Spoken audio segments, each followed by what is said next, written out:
Como asumo que no todos los que estáis aquí sois trabajadores de la siderurgia, me vais a permitir 2 minutos, y si no me cortáis, 2 minutos para distinguir cómo se produce el acero. Porque cuando oyes en la calle, parece que el acero y el hierro es lo mismo y todo es igual. No, el acero el acero es un invento relativamente moderno, un par de siglos, y se produce de 2 maneras. Una es lo que se llama la producción primaria, que es aquí, puestos en España, Asturias, la siderurgia integral, y hace muchos años en el País Vasco, y hace más años todavía en Sagunto. Y eso es mediante la reducción del mineral de hierro. ¿Qué es la reducción? La reducción es quitar el oxígeno el mineral de hierro, son óxidos de hierro, y es quitarle el oxígeno. ¿Eso cómo se hace? Se hace, la forma tradicional, se hace metiendo carbón de coque. Carbón de coque coquizado. ¿A dónde nos lleva esto? Pues esto nos lleva a que prácticamente se produce más CO2 que acero. Esta es la realidad. El nivel de referencia que es, quizá ya lo sabéis, que es el 10% de los más eficientes, el nivel de referencia de la siderurgia integral son 1,8 toneladas de CO2 por cada tonelada de acero producido. Es decir, es una máquina de producir CO2. Por lo tanto, con las decisiones ya adoptadas de avanzar en la descarbonización, digamos que eso tiene poco futuro, por decirlo de una manera suave, poco futuro. Hace muchos años, como yo tengo el privilegio de ser mayor, hace muchos años había un proyecto muy importante en Holanda que hacía una disminución radical, casi de un 40% de las emisiones de CO2. Ese proyecto ha quedado muerto.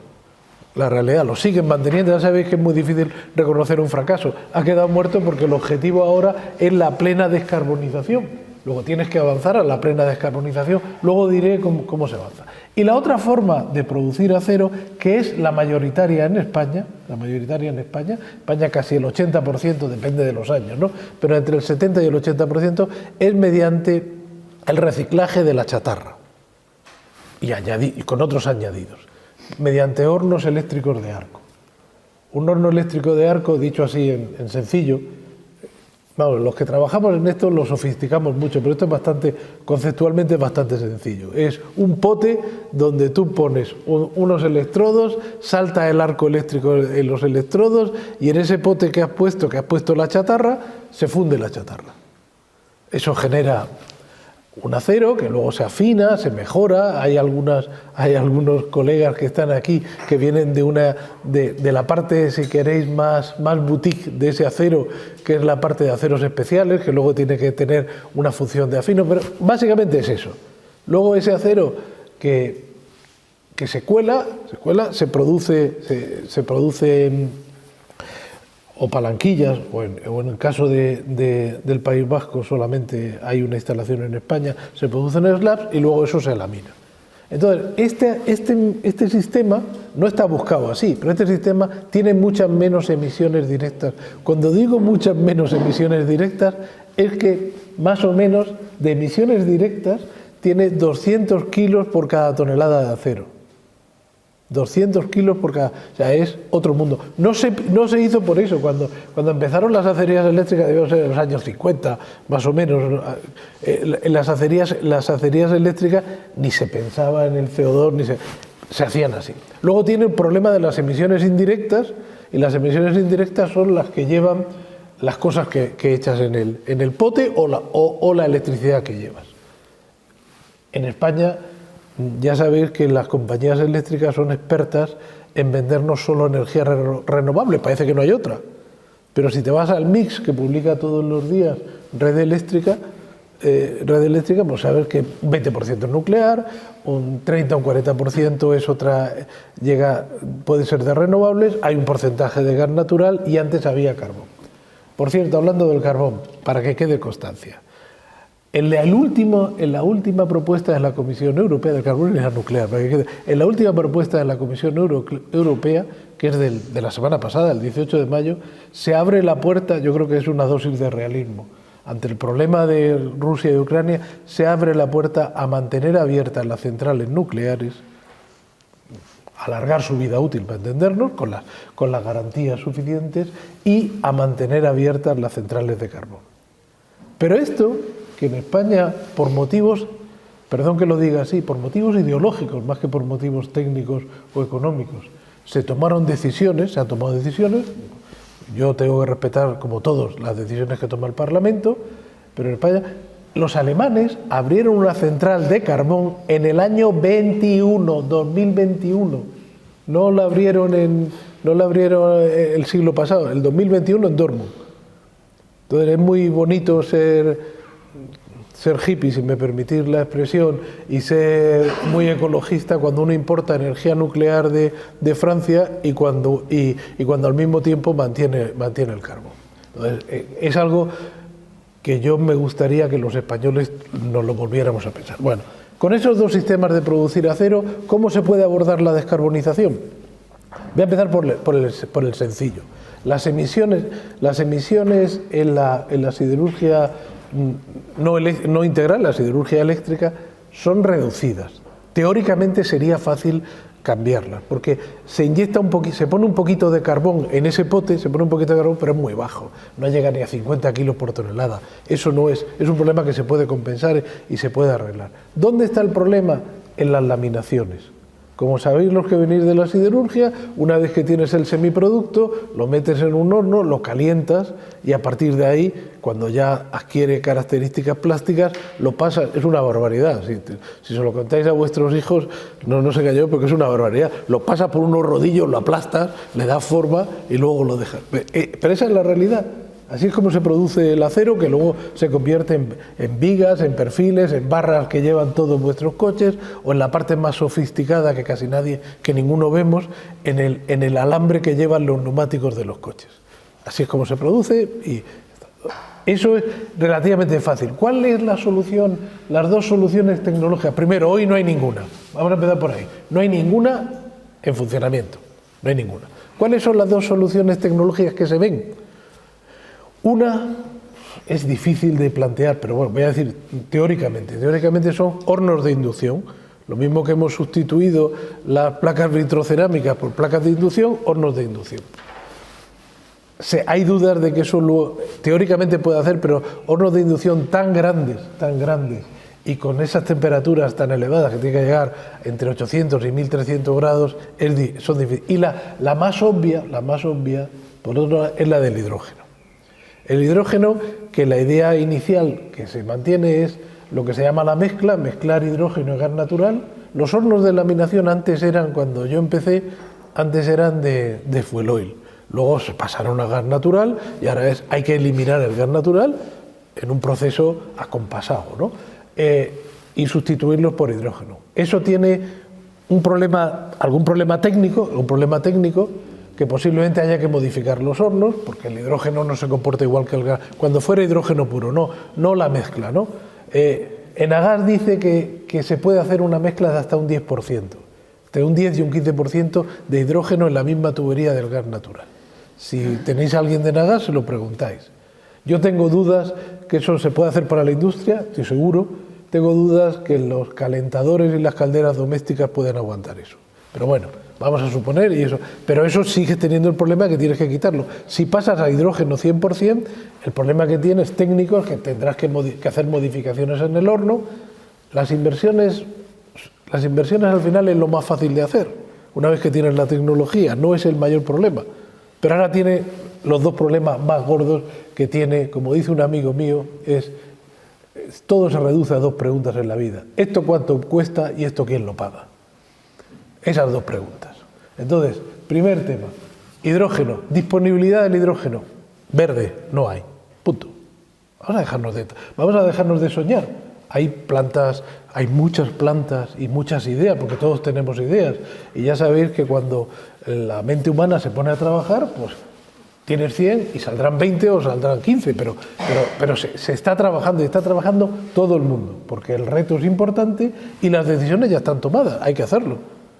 Ahora hablaré de las decisiones tomadas y cómo afectarán. Entonces, ese es el problema que hay con el hidrógeno. Y luego el problema del precio. Hay un problema de escala porque ya sabéis que el hidrógeno, aunque tenéis un ponente luego del hidrógeno, al cual le pido que le preguntéis cuál va a ser el precio y cuál va a ser la disponibilidad. Vamos a dejarnos de tontería, vamos a empezar a hablar de cosas serias, de la vida real. Porque si algo, vamos a ver, yo no soy, ya con los años ya no soy fundamentalista casi de nada.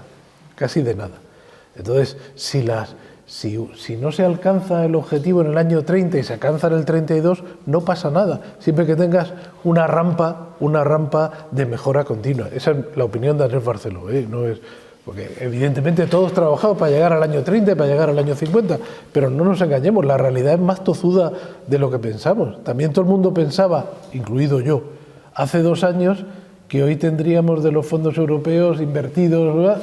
Y tenemos invertido lo que tenemos invertido. Por cierto, ayer UNESID, mi asociación, cobramos una subvención con cargo a los fondos europeos, que agradecemos mucho, que, bueno, lo sabéis, los colegas, los compañeros de la siderurgia saben que las instalaciones de UNESID están a disposición de todo el que las quiera usar, con justo motivo, donde hemos puesto un sistema de videoconferencia que permite que de verdad se hagan reuniones híbridas, reuniones de estas que hay gente dentro y gente fuera. Solo tienes que ser disciplinado como un alemán, que nadie pueda hablar sin darle al micrófono y esas cosas, pero una vez que lo haces, y nos han dado una subvención, bueno, pues le agradecemos mucho. Tengo serias dudas si eso va a cambiar la economía española, pero bueno, que era el objetivo de los fondos de recuperación. Pero perfectamente, ya está. Esa es la parte que se puede hacer y donde parece que va a ir por ahí y la tecnología va por ahí y donde se puede hacer. ¿El problema cuál es? El problema es el hidrógeno, conseguir el transporte de hidrógeno, que no es sencillo, porque tienes que distribuirlo. El tema no es poner la planta que tú comentabas, es una planta que se ha puesto, la planta de hidrógeno al lado del consumidor. Pero si haces eso no puedes poner una planta en cada casa. Tendrás que pensar cómo vas a hacer eso, y hay zonas de España que permiten tener plantas fotovoltaicas. Hay grandes extensiones de terreno, aunque eso tiene otros inconvenientes sociales y económicos, pero hay zonas donde o hay poco sol o son muy abruptas. Estoy pensando dónde está la planta de Reynosa, dónde pones ahí muchas, la planta que tenía Sidenor, porque tiene Sidenor todavía en parte en Reynosa. Y en la siderurgia integral, ¿qué se va a hacer?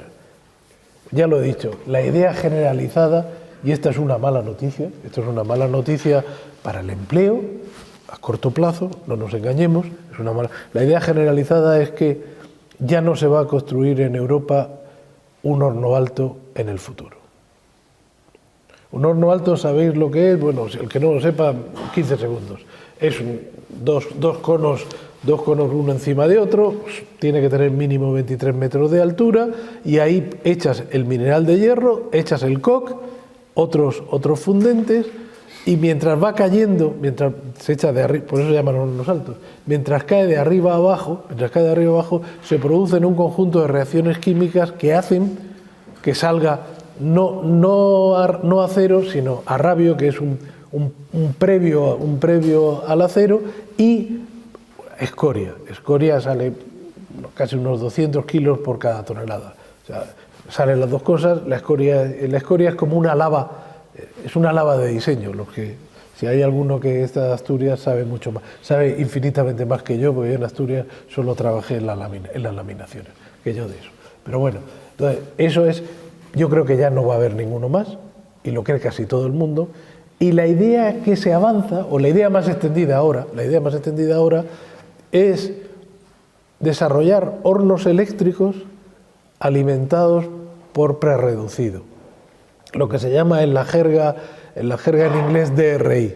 Es mineral de hierro al cual lo has sometido con mucha energía, lo has sometido a un proceso donde le has quitado una buena parte del oxígeno. Eso, hay una planta ya funcionando experimental en Europa de esto, que es la planta que tiene ArcelorMittal, lo cito porque es la única, no es que es la única, la que tiene ArcelorMittal en Hamburgo, que era una planta ya muy rara antes y ahora está haciendo eso. Y eso genera otros problemas adicionales administrativos que ahora comentaré. Y luego hay un proyecto razonablemente avanzado, que es el proyecto que tiene la siderurgia sueca SSAB en Suecia, donde se alimenta, producen hidrógeno a partir de energía renovable, que se la dan gratis, porque se la da una empresa hidráulica, una hidroeléctrica pública. O sea, el apoyo del gobierno ahí es fundamental.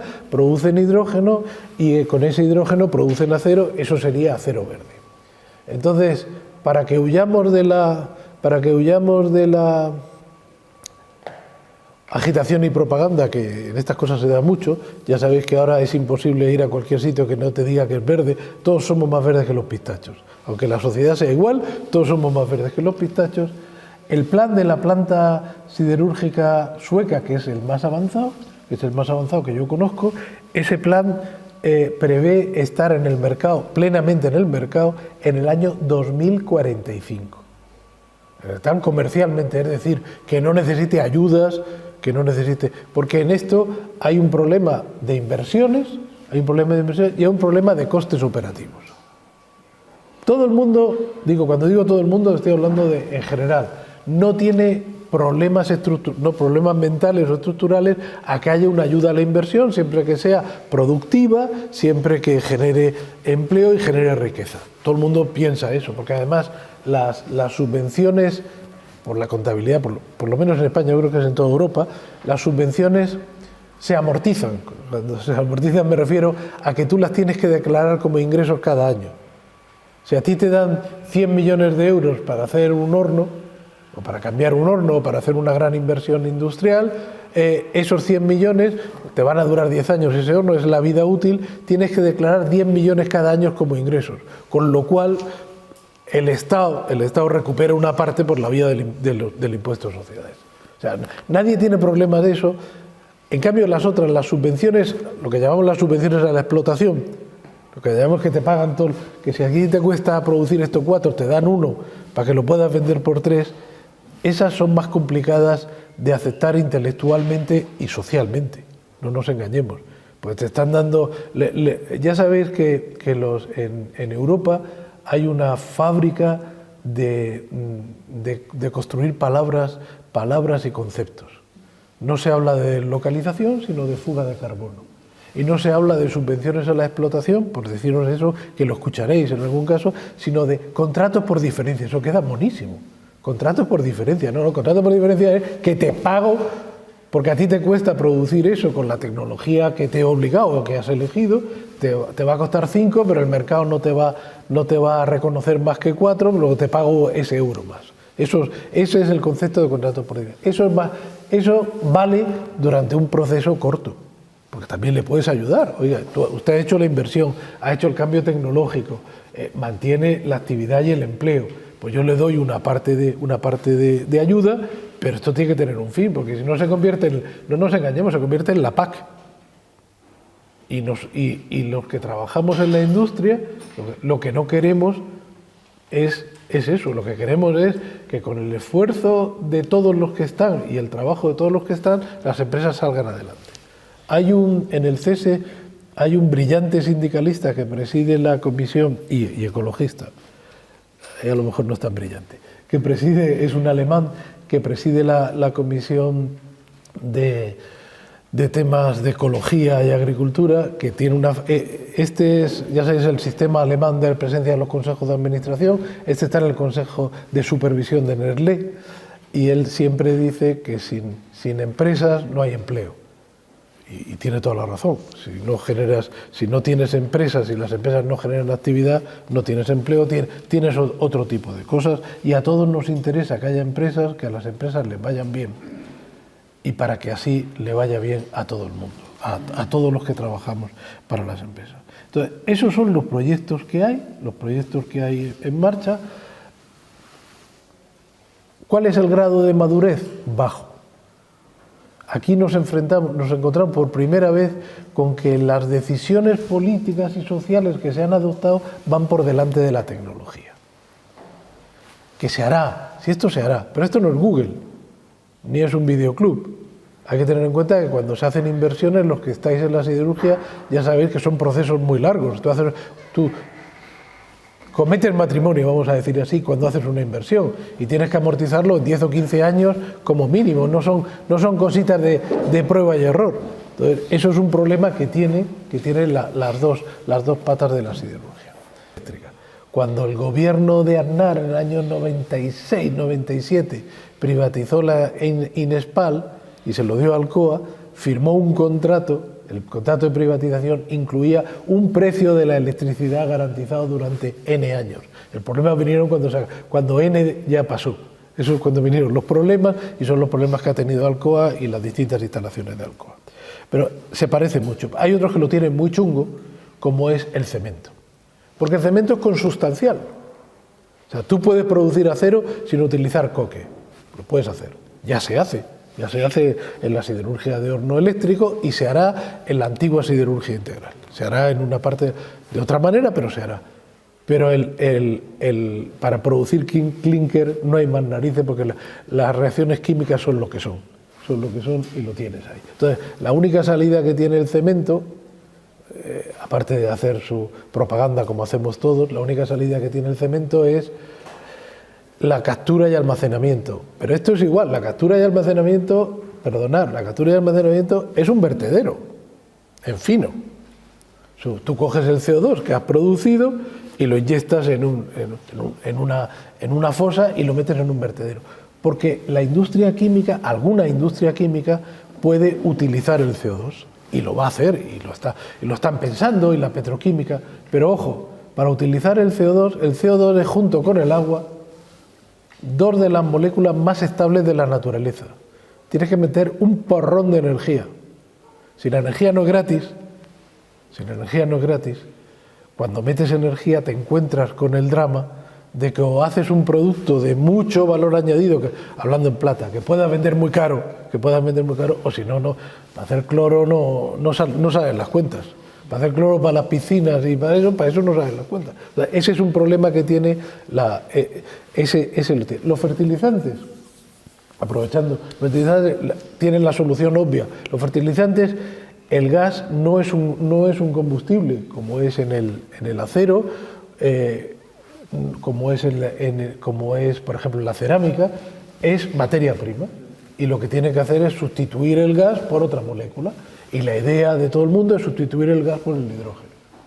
En mi opinión, pero eso sí que es una opinión personal, las autoridades europeas y españolas han ido un poco rápidas, porque no pasaba nada si el hidrógeno no era verde del todo, y era hidrógeno azul, pero nos hemos ido al sistema marxista de los hermanos Marx y dos huevos duros.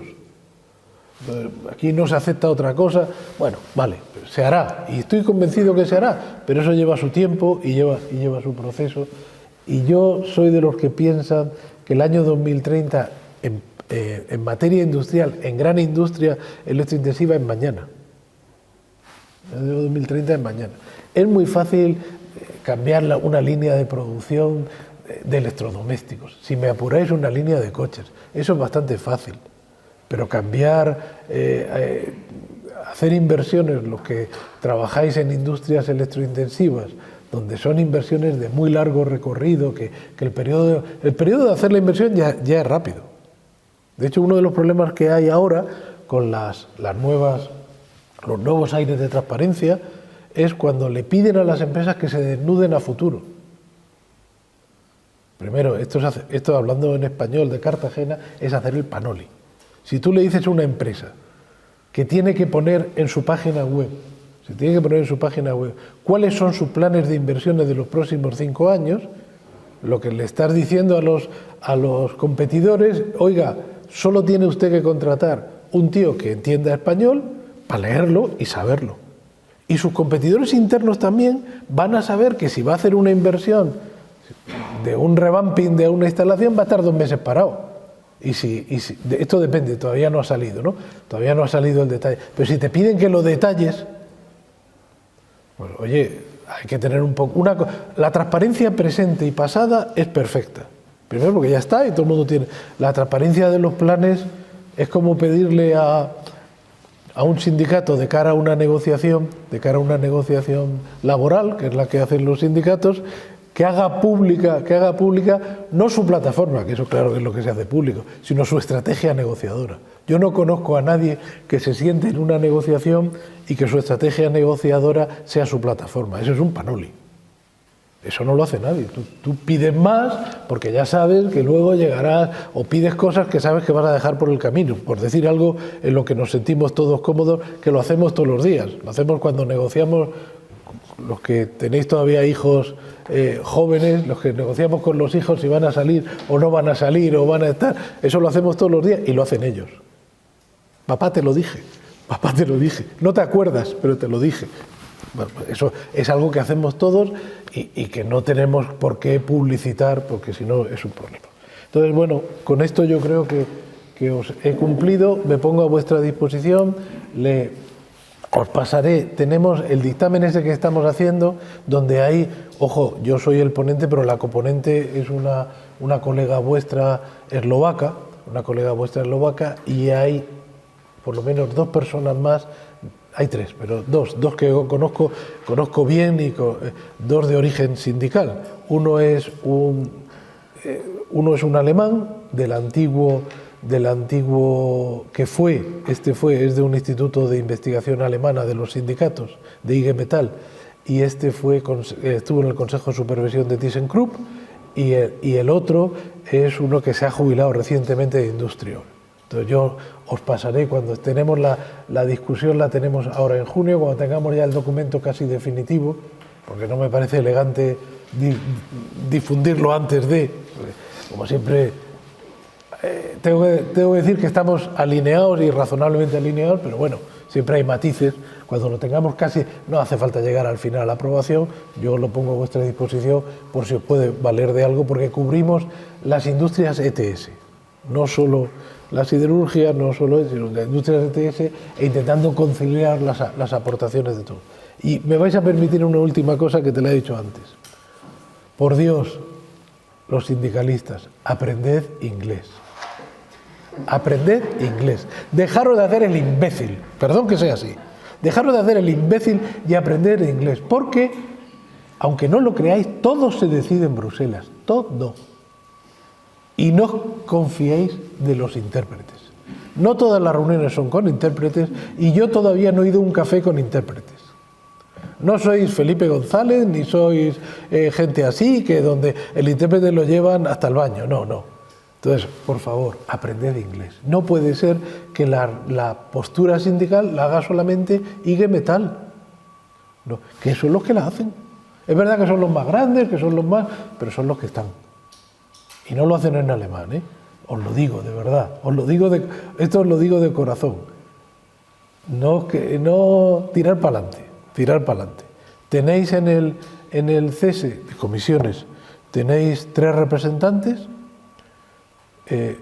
yo creo que son muy buenos técnicamente, por lo menos 2 de ellos que los conozco profesionalmente. Uno es Javier Doz, que era profesor de instituto, que estaba en el sistema confederal, y el otro es un abogado, es experto en temas de asilo, José Antonio Moreno, pero son muy buenos. Y la otra señora es una señora, la conozco menos, viene de Cataluña, pero tenéis representantes y le podéis transmitir lo que queráis. No os quedéis, os lo digo, no os quedéis aquí. El mundo no se acaba en Tarancón, no se acaba en Cartagena, al contrario. Y ahora tengo que hacer un encargo, eso sí que lo siento, esto es un encargo que tengo.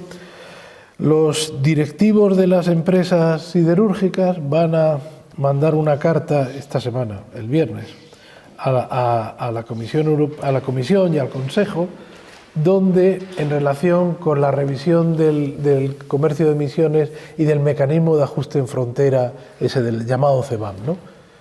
Porque algunas de las cosas que ha dicho el Parlamento, es verdad que eso está en discusión todavía, y el Parlamento sí conoce la estrategia negociadora. El Parlamento Europeo siempre va 3 pueblos por delante, porque sabe que luego tendrá que rebajar. De hecho, la reducción del 55% del año 30 viene de que el Parlamento pidió el 65%. La Comisión y el Consejo habían acordado el 50%, el Parlamento pidió el 65% y como en toda negociación, desde que el mundo es mundo, pues llegas a un punto donde todo el mundo sale insatisfecho y todos felices. Entonces, se quejan y yo os pasaré la carta que la firmaré. Mañana tenemos consejo de UNESID, posiblemente la firmaremos, vamos, pues casi seguro, nadie ha dicho nada en contra, la firmaremos, donde lo que dicen es eso. Y esto era mi encargo, pero entiendo que es un tema de las empresas, pero como me lo han pedido insistentemente y encima me esté grabando, puede quedar claro que yo he cumplido con mis deberes, ¿vale? Aunque sé que, oye, cada uno tenemos nuestras cuitas y nuestras cosas que hacer. Y por mi parte, a vuestra disposición. Muchas gracias.